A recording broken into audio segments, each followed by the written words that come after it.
It's been a while since I've been here. My life has changed completely. I'm back in Brazil. For those of you who are new to the channel, hi and welcome to Self Supremamente. This is a place for us to talk, for us to slow down. And if by any chance this video found you, it's a pleasure to have you here. Well, to be honest with you today, I am actually not here to teach anything at all. I have been having quite a few deep reflections and personal thoughts lately, mostly because I am feeling somewhat resentful. I am sort of planning to use this open conversation of ours today so that I can also reach a place of clarity or get somewhere meaningful. I have this persistent thought and this heavy feeling that I am truly resentful about something specific. You might maybe think about friendship, about romantic relationships, about your job, wherever it may be. In my case, it's about a circle of friends, but I've been reflecting and thinking about where I started giving too much and lost myself along the way, where I stopped paying attention to the details that were catching my eye and I just ignored them. Every time I go through a situation that makes me uncomfortable, that takes me out of my comfort zone, I think a lot about the root of it. Usually we think that resentment, it comes along with anger, but sometimes it was just love given in the wrong way, a kind of dedication, excessive, where at some point we forgot about ourselves.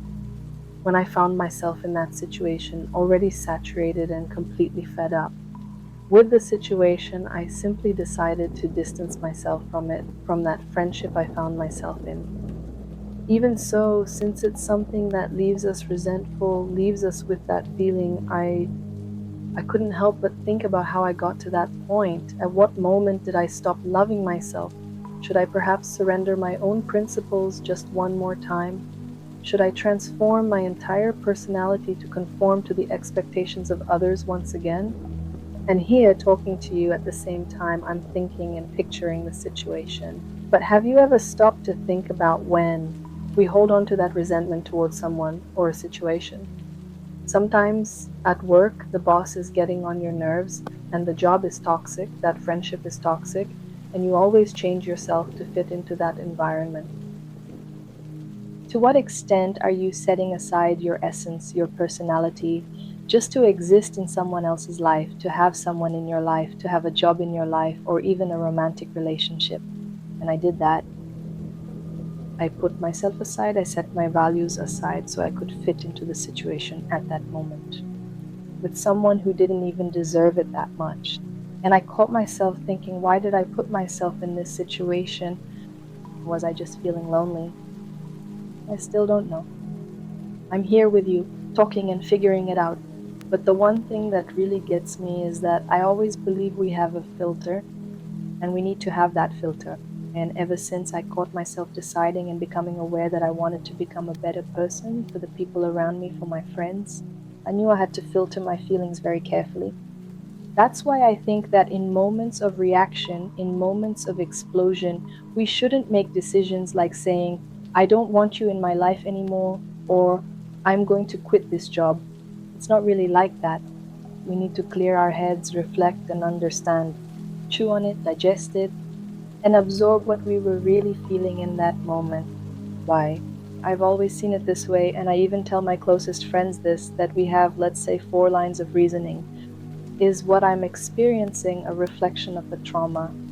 And maybe I'm being reactive because I was traumatized at some point, and now I'm just unloading all of that onto this situation, onto this person. And then, yes, do I need to work on this, seek help, and develop myself to heal this within me?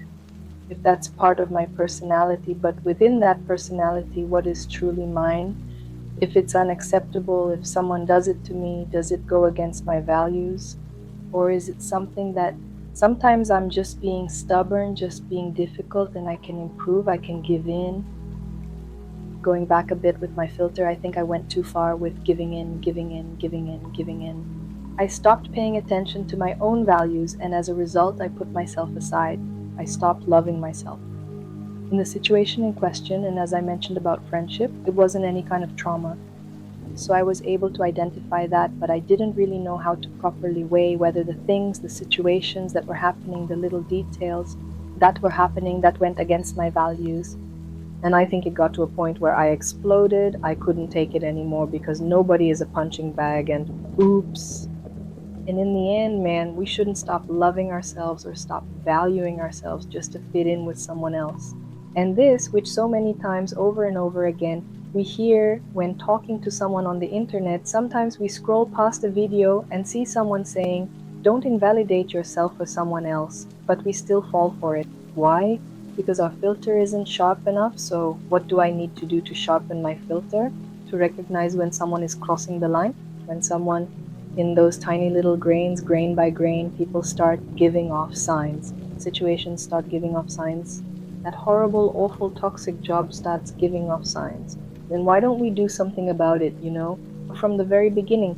Sometimes I honestly think with good friendships or good relationships or good jobs, if we set boundaries at those first little signs, sometimes we don't even have to walk away from them completely because we also see the flexibility on the other side. And yes, this is the filter I've been reflecting on many times. Because let me give you an example. Sometimes at work, for instance, or in a friendship, we find ourselves in a situation and we let it slide because we say, no, come on, it's nothing, just a tiny little thing. But it bothered us. A little bit, but it bothered us. But Helen, I really think, man, is this just my body wanting to get out of a zone of friction and move into a comfort zone? At work, especially, I always reflect, is this a toxic workplace or is it a situation I shouldn't be in? Or am I just wanting to rest more? Is my body just wanting to get out of this situation? And this lack of a filter, usually when you don't notice it, it's your body that will scream. It's your body that will reflect this dissatisfaction, this saturation. And then we start, right, with inflammation in the body. Some people get dermatitis, acne, the body starts to get really inflamed, reflux, all sorts of things, headaches, and the body screams. My way of identifying it was noticing it in my body while I was getting sick. I'm still a little sick. The problem is when we don't listen to our bodies, and that's why I decided to bring up this conversation here. Are you listening to your body? Are you waiting for your body to get sick before you take certain actions, before you take a stand? It took me a while, but I won't take that long again. I won't let it happen anymore.